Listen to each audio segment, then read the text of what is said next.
الرحیم آج ہم اردو کی تیسری کتاب کے صفحہ نمبر 30 پر موجود تیسرے پیراگراف سے پڑھائی شروع کریں گے۔ کل ہم نے یہاں پہ ختم کیا تھا کہ پاک فوج کی ان چند مجاہدوں سے طاقتور تھی۔ یہاں تک ہم پڑھ چکے، یہ 2 پیراگراف ہمارے ہو گئے۔ اس کے آگے بھی ہم پڑھائی آگے شروع کریں گے۔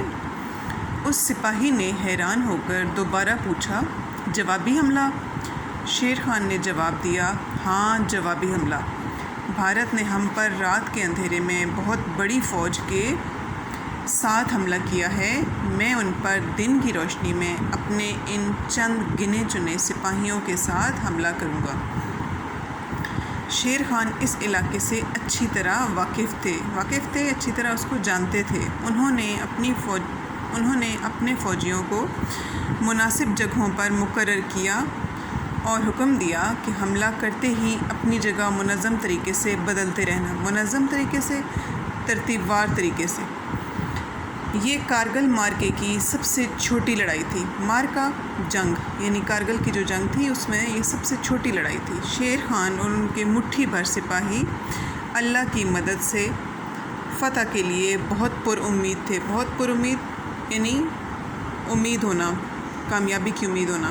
مٹھی بھر یعنی بہت ہی کم۔ وہ بہت جوش و خروش سے حملہ آور ہوئے۔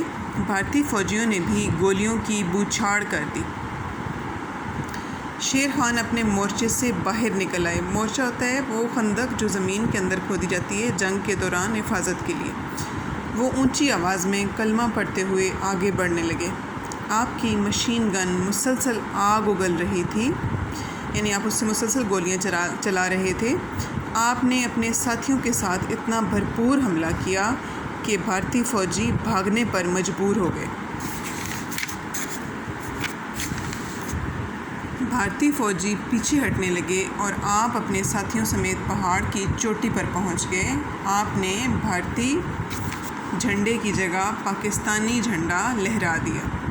کرنل شیر خان بھارتی فوجیوں کا پیچھا کرتے ہوئے ان کے بیس کیمپ تک پہنچ گئے۔ بیس کیمپ جو ان کا جنگ کے دوران مرکزی کیمپ ہوتا ہے، وہاں تک پہنچ گئے۔ بھارتی فوجی اس بات پر سخت حیران تھے کہ چند آدمی اتنا بڑا حملہ کیسے کر سکتے ہیں۔ ان کا خیال تھا کہ شاید تازہ دم پاکستانی فوج ان کی مدد کو آن پہنچی ہے۔ تازہ دم یعنی تازہ، ابھی آنے والے لوگ۔ اسی لیے ان لوگوں نے اتنا بھرپور حملہ کیا ہے، بھرپور مکمل طریقے سے۔ اتنے میں اللہ اکبر کی بلند آواز اور مشین گن کی تڑتڑاتی گولیوں کے ساتھ شیر خان کلمہ طیبہ پڑھتے ہوئے بھارتی فوج کے کیمپ میں داخل ہو گئے۔ یہ آپ کا ایک بہت جرأت مندانہ اور حیران کن قدم تھا۔ جرأت مندانہ یعنی بہت زیادہ بہادری والا۔